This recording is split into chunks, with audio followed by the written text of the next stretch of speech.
because they don't use those products. But diesel has been deregulated for years now. At one point last year, diesel was being sold in some petrol stations as much as 750 naira here in Port Harcourt.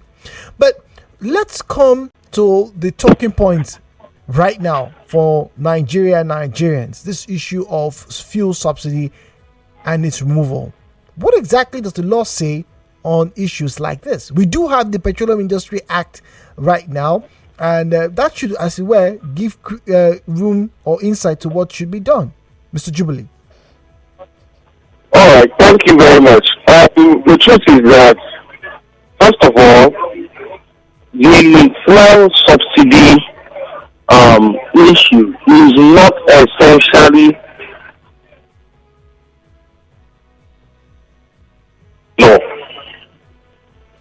It's not a responsibility of government that is justiciable in law. In the UK, we have the Subsidy Act, and we have stuff like that in some other countries. So, but in Nigeria, is not when we use the word justiciable, we are saying that there is no legislation that can be relied upon to compel the government or the federal government to subsidize petrol. Subsidize petrol.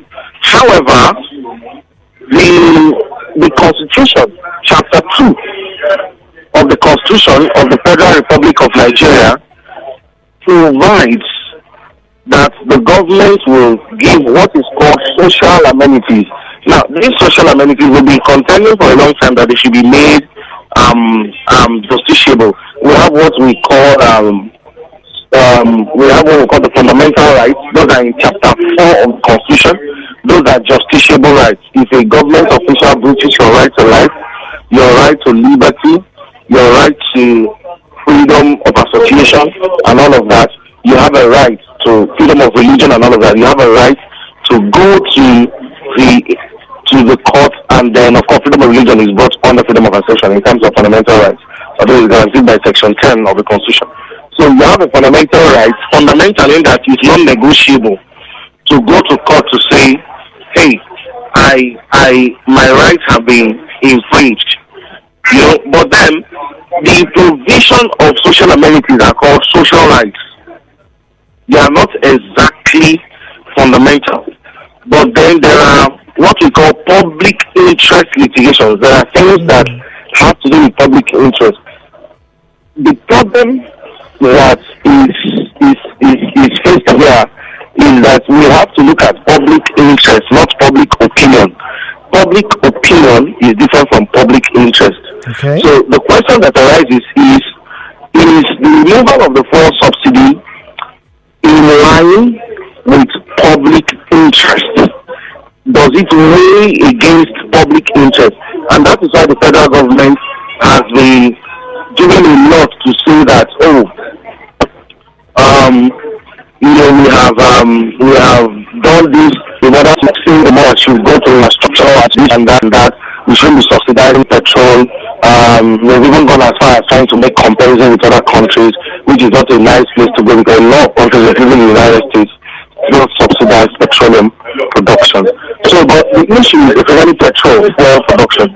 That's PMS. So the issue now is, at this point, can we comfortably say that the proper procedure in law for reversing this order, because now it is not a justiciable right, but there is a procedure in law for establishing and removing policies that are fiscal, economic in nature. We have the Fiscal Responsibility Act, and then we have Section 16 of the 1999 Constitution, which is the social objectives I was talking about. Says that the key objective of the law is to ensure greater efficiency in the allocation and management of public expenditure, revenue collection, debt control, and transparency in fiscal matters.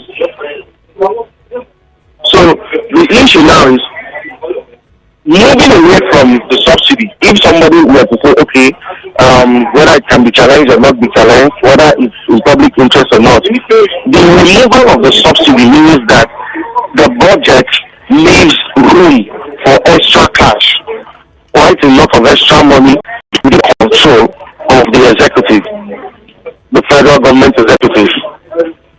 So I don't know if you're following me. So the challenge now becomes, can we hold the government to task? You see, if you remove this subsidy, so what use are you deploying it? Deploying for, yes. The money is now. The money is being saved. The money that you removed. Okay. The money that was being used to subsidize the production, importation, and refining of petroleum at an imported rate, or although we don't have the Dangote refinery, we are watching to see what will happen.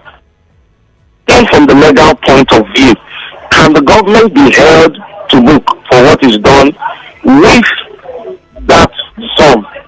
The Fiscal Responsibility Act 20, when I say fiscal, I mean FISCAL, not fiscal like financial. Yes. The Fiscal Responsibility Act 2007, the FRA, comes handy. However, it has not really been enforced.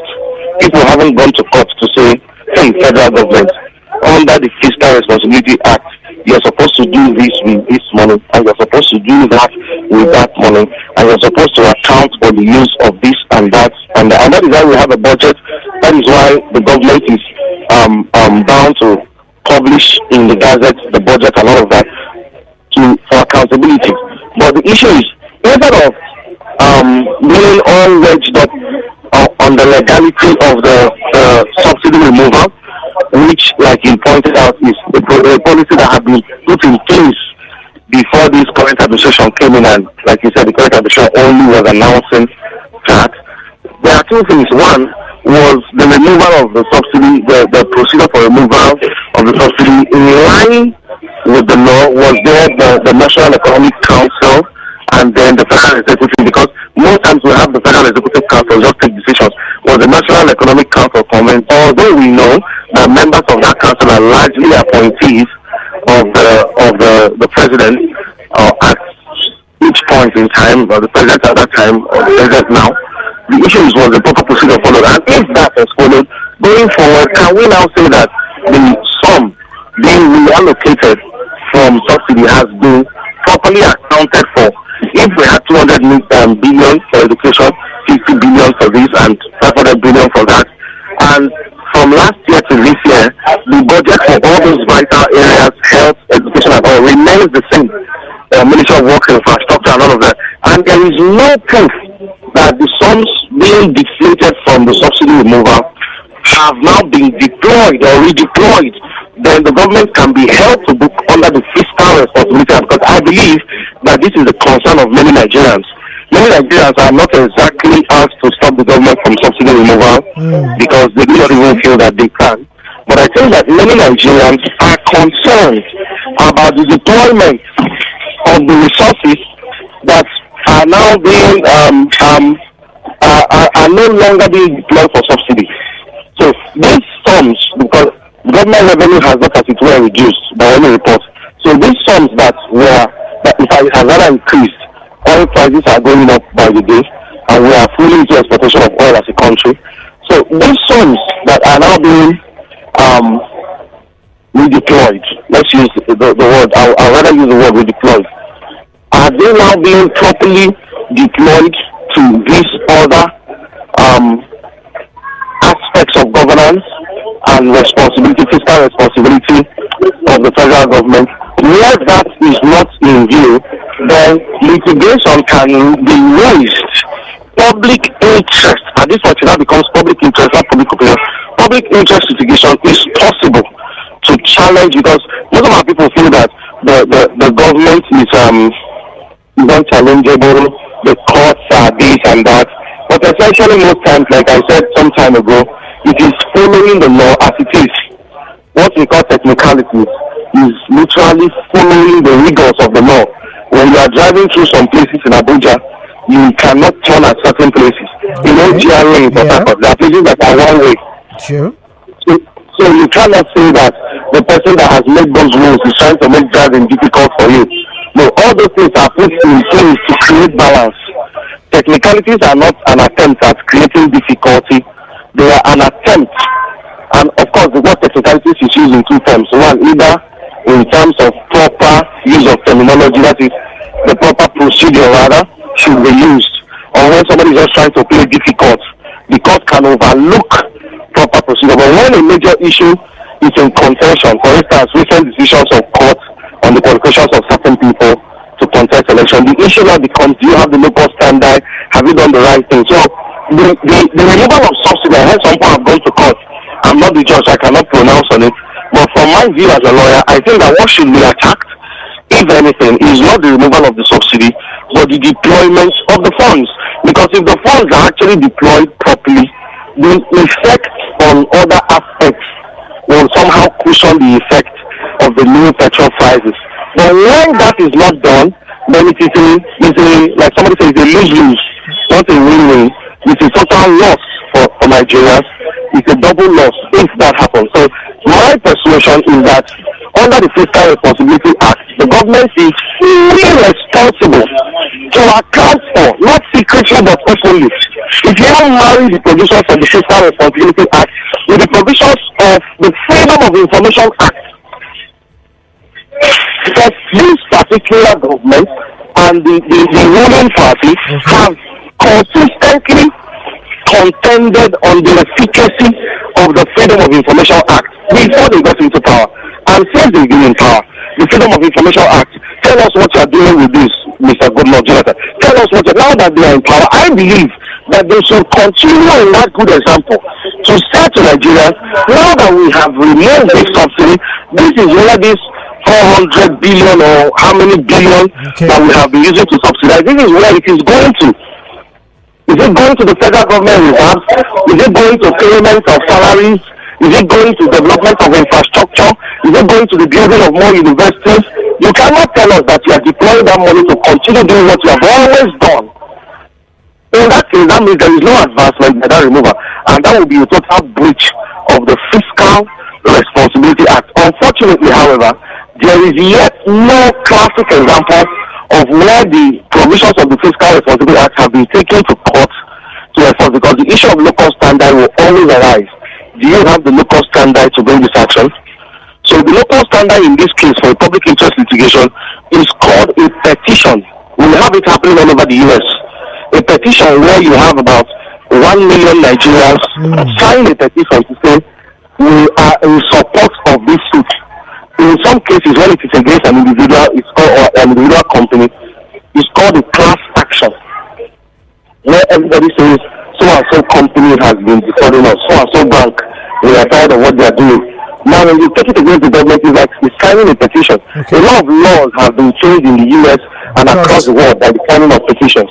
Okay. All right. Now, Jubilee, we have a break coming up shortly, and I'm very sure some of our listeners are probably nodding their head to know some of the terms you just made mention of. All right. So, public interest actions. There's no law, but these are social contracts per se. It's not enshrouded in our constitution. So, when we come back, we'll talk a little bit about some of these things and how can be improved upon. Once again, vis-a-vis, look at the subsidy removal. So, please do stay on the line. Thank you, sir. All right. Thank you very much. We're back after this break.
This morning, we're talking about subsidy removal and the implications of these of this particular issue. It's going on for years. It's not taking point in Nigeria for the better part of a decade. Welcome once again. My name is Jude Omamigbe.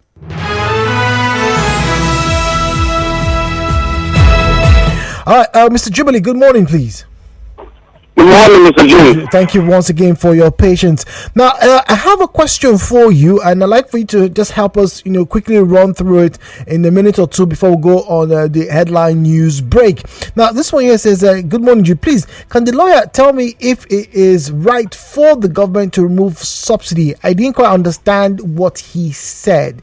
Remember, you started by saying that it's not explicitly stated in any constitution in Nigeria that the government should subsidize petrol. So I think what this person is trying to understand is your mention about the social amenities provision. Can you please run that through him again?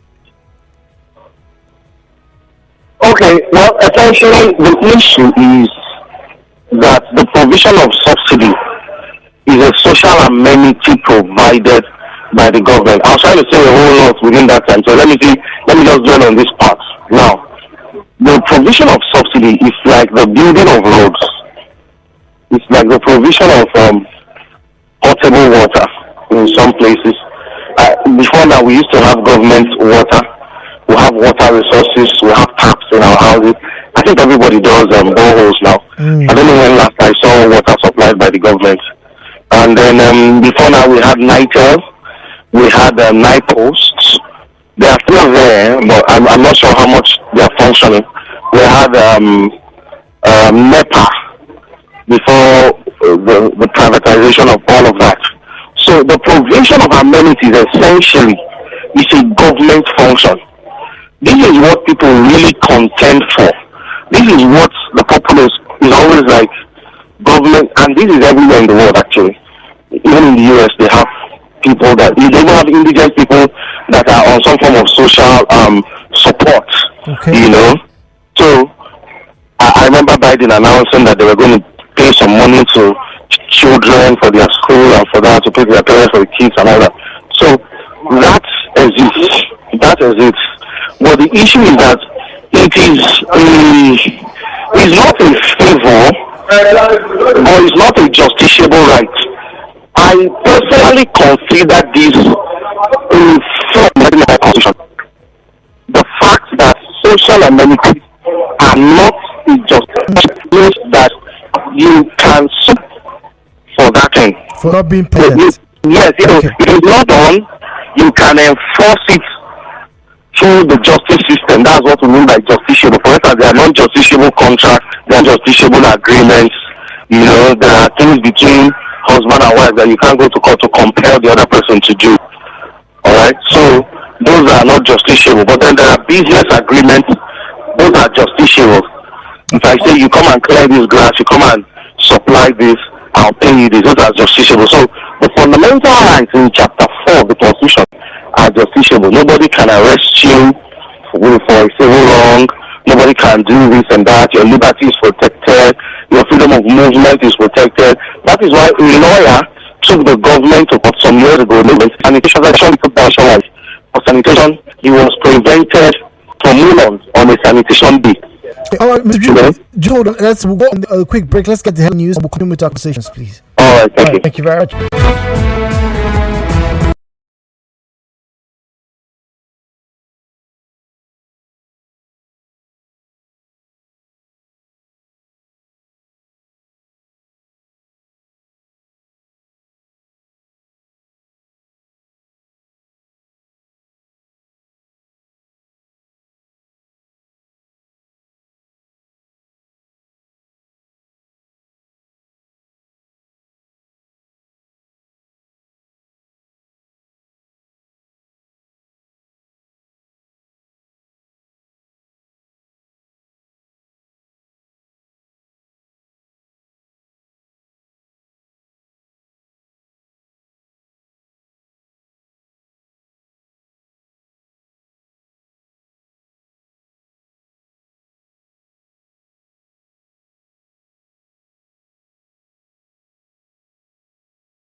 So welcome back. Hello, Port Harcourt. My name is Jude. It was a pleasure to be here with you today. The issue of subsidy removal. I'm taking a stand trying to analyze this from the legality. What there's how it can be interpreted. What exactly is subsidy in the Nigerian constitution? Well, my guest Joe Wonker has been doing a job to explain to you, the listener, what is a justiciable act or requirement. And we're back to Jubilee Walker. Mr. Jubilee, good morning to you once again. Good morning, Mr. All right, thank you very much. All right, so it's interesting. I'm very sure a lot of people are joining us. This will probably learn the new word, justiciable, meaning that it can be a fall and it can be debated on in a court of law. Ahmed, please. Okay, thank you very much. So now, on this subsidy issue, you mentioned, right, that Nigerians under the Freedom of Information Act should be able to question the government as to what it intends to do with the monies that will now be moved away from subsidy. You made reference to the fact that the budget is regularly gazetted for general public consumption by obviously during plenary sessions we get to debate on those on issues. The public is made aware of those amounts. So now you're saying that subsidy, whilst it's not a fundamental right, okay, it's less a social amenity that the government ought to offer. But now, because of cost, they can't offer any longer, right? It's a sense they can't offer any longer. So now, the big question is, what exactly should the money be for? So I'm going to open phone lines very shortly whilst you make another comment. What do you do for subsidy? Since now there's no money for subsidy, right? The federal government is going to generate money somehow. What is it going to be used for? The government said no, it cannot sustain that kind of payment. Meaning that on one hand, that money should not even be deducted at the payment. So let's assume, Julie, that there is no money for subsidy, right? Let's assume that there is no money for subsidy. Should Nigerians be asking what that subsidy money should be used for if there is no money? I don't know if my question is clear to you. Yes. But essentially, the government has learned that they don't have money to pay.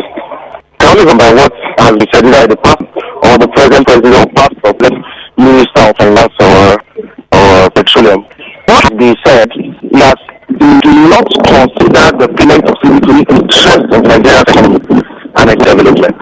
That has been the position. That has been protected. So if that is the then it should be redeployed. It's simple, and that's what everybody has been clamoring for social media. I will look at section 16 of the 19 election. Let me read what it actually. The state shall be, it says federal government in this Congress, yes. The states, like Nigeria is sovereign states, shall be in the course of my ideas and objectives for which we shall be making policy submission, national dynamic and self-reliant economy. Because on the basis that expectations of really as the past had been Dr. Congress was in, alright, being the national economy, I thought the maximum welfare, one, two, and happy of it on the social justice and quality of status and opportunity. See, without prejudice, which right to operate and participate in areas of the economy other than the mix of the sectors of the economy. No, they create the major sector of the economy. What the right of person to participate in areas of the economy, the major economy, to protect the right of every citizen to engage in any economic activities outside major sectors of the economy. Two, take a directive policy to promotion, line and balance development. And then we are going that the material resources are not put as best as possible to serve the common. See, the economic system is not operated in such manner to permit the concentration of wealth or the means of government things in for few individuals or segments. From the constitution. Okay. So it is that you have to take the money out of the mind of the importers that are taking that into this Islamic dish, that they are collecting the national cake, that they are eating up national funds. If there anybody in pain, then should be doing so at their own cost after all their step of it. Then fix their prices in line with the NNPG, this thing, provision and all the sections at the right pattern. So if you say that, then you are saying that this the other uses and they have actually. So the question is, what is the accountability place if that shifted and added food? Okay. Now you see like this lecture are not just doing. Reasonable national minimum wage, old age care and loss, and unemployment, sick benefits and life mobility are provided for all citizens. Could you repeat that last line, please? Talking about welfare for old and the elderly. Please, could you that line, please? It's paragraph D or something too, because it says store and quite suitable and adequate food, reasonable national minimum living wage, old age care and pensions, and unemployment, sick benefits and welfare of the disabled are provided for all citizens. this is in our constitution. Are you saying, because I'm very sure some people are listening to us, this probably is coming to them as news. Are you saying Section 16 of the Constitution. Are you saying that in this country there's meant to be welfare provision for the physically challenged? Yes. There should be welfare. Yes, it is. There should be welfare packages for people who cannot maybe take care of themselves. Yes, of course. It's in the Constitution. It even goes ahead to provide how that is to be done. It says a body shall be set up by an act of the National Assembly, which shall have power to review from time to time the ownership and control of business enterprises operating in Nigeria and make recommendations to the President on same, and to administer any law for the regulation of the ownership and control of such enterprises. And then we began to define what major sector and all of that is. So these are if you go to 17, it starts talking about social order, equality of rights, the fact that any citizen can live anywhere they want to is written expressly in the Constitution. So this issue of this state is not for these people and this is not for that does not come up at all. It doesn't come up at all. So it says these are constitutional rights, but some angles of this thing can only be enforced by public interest litigations. Public interest litigations, where the people come up and say, we are signing a petition. As long as half of the people don't get compromised midway and say, we are not with you anymore, we are signing a petition and saying, let this be established. That is why, so when the government sets up a home for the elderly, when the government sets up orphanages, they are not doing the people a favor. They are not doing the people a favor. They are simply doing their duty. They are simply doing their duty. There is no favor being done for anyone or to anyone in that circumstance. It's simply a duty delivered. So, and it is a constitutional duty. So the sums must be deployed in such a way as to ensure the welfare of Nigerian citizens, and if that is not done, even though, and that is my point, the investor are not kindly able to impose one-on-one justice against the president says that we should give him welfare, and so the president have not eaten. No, but all the took actions to say some with the put power. Let's have a Nigeria. It's got this and do that. So, like I said, there are laws. Unfortunately, people are able to interpret this at most in most instances, have personal interest in whatever is needed, and once the interests are met, they need test. So, but we can only people who come to say, from the legal profession and say, we are ready to take up the fiscal responsibility act, for instance. How are you managing our commonwealth and such? Yes, come to federal court and raise this thing up. Let's see what happens. It's possible enough. Okay, all right. So it's possible law. Let's start to engage you this morning. The WhatsApp number is 0903064116. I actually have some messages this morning. 0809030641. I asked now the subsidy removed. Monies have been marked for or should have been. I asked the question: what should they be used for? What would you like to see? Now, call screen. So when you do get, please just let the name and your thoughts, and you get to have a conversation with us in the studio. Numbers call 0817 923 0007, 0817 923 0007, and 0817 923 0003. Please be reminded, turn down the volume of your set, refrain from making derogatory or defamatory comments. If you see it or hear it, please do not make unsubstantiated and unverified claims, and do not make inciting statements. The views and opinions shared on this program do not represent the position of Nigeria Info FM. Nigeria Info, let's talk.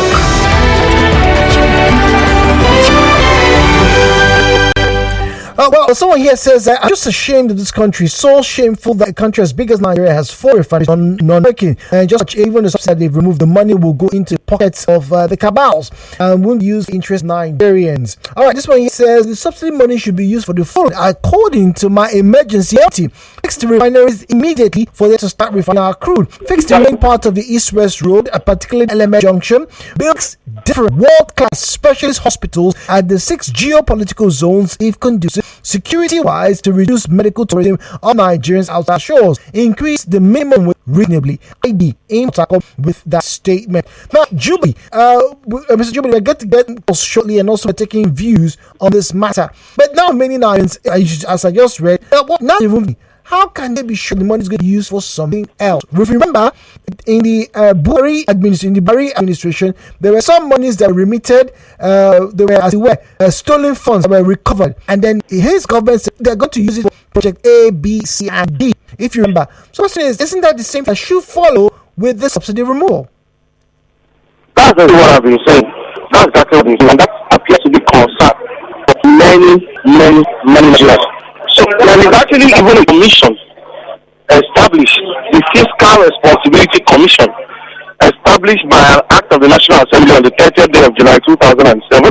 And that commission is supposed to compel any person or government institution to disclose information. I'm reading section 2, sub 1.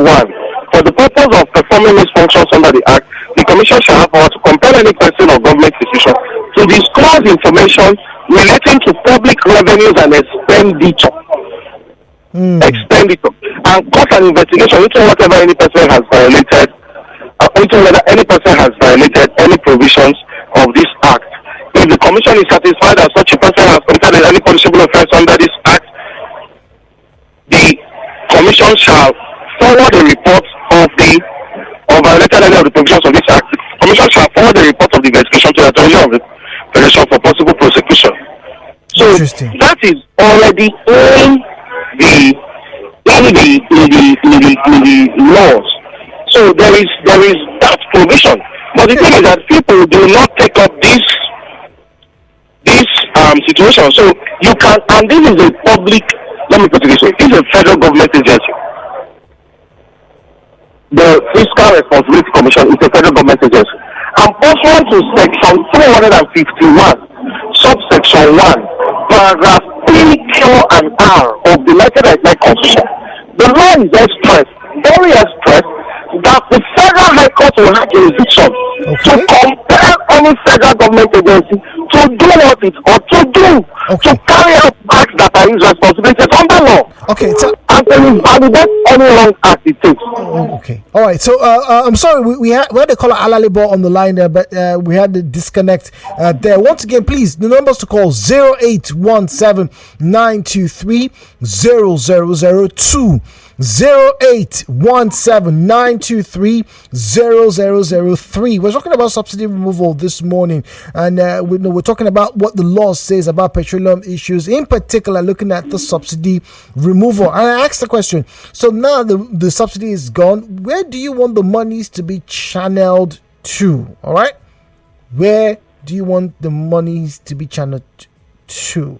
Now, says, I think we should stand strong with the government at this point. This is on Facebook, by the way, and give it a chance. All right, because if you check all three candidates, they all propose to remove the fuel subsidy if they regain power. So, whichever way, all these things were bound to happen. My only regret is that they should have made a great planning and put things in place before embarking on this subsidy removal so as to ameliorate the plight of the people. That's Sammy J. Okonkwo is in Rumukuta. Okonkwo, good morning to you, please. Welcome to Hello Port Harcourt. Thank you. Yes, our guest on the line, he said that now that the fuel subsidy has been removed, that the duty of the citizen is now to ask the president what the money is being used for. On this, I ask a question. Has he forgotten that the president is under Nigerian political immunity clause? And the content of that immunity clause is that you should not take president to the court or arrest the president, no matter what he does. Jubilee, do you care to respond to that? No, he's right in the second leg, he's wrong in the first leg. Okay, please Section 308 of the Constitution provides that the president cannot be charged for crime while in office. Okay. While in office. But you can take the federal government to court. It happened, in the Naira issue, the government was taken to court. Okay. You can sue the government to court in a civil matter, and this is a civil matter. I have a very interesting section to read to you, Mr. Judah, to all our listeners. Section 51 of the Fiscal Responsibility Act. Let me just read it. Very quickly, we have a minute, please go on quickly. A person shall have legal capacity. A person shall have legal capacity to enforce the provision of this act by obtaining prerogative orders or other remedies at the Federal High Court, and this is the part I love, without having to show any special particular interest. So what does that mean to the average Nigerian? So you don't necessarily have to show that, okay, I'm personally affected. Local standard has been washed away by this. As long as you are a person in Nigeria, you can take the government to court to say, hey, give us account how you are going to put this money to use. Okay. By prerogative orders of the Federal High Court. All right, thank you very much. Phone lines are buzzing. Questions are coming through. This one here says, "Good morning, Jude. Ask your guest if Nigerians start to ask the government how would." One thing raise it up times the silence. Then we see them disappear after, or maybe they have been so quiet. But some, maybe not necessarily false, of course, but maybe their personal interest has been satisfied. And unfortunately, we have to let you go because we are out of time and our conversations have to be wrapped up this morning. Yet again, Mr. Jubilee, thank you very much for your assistance and for sharing some information with the general public.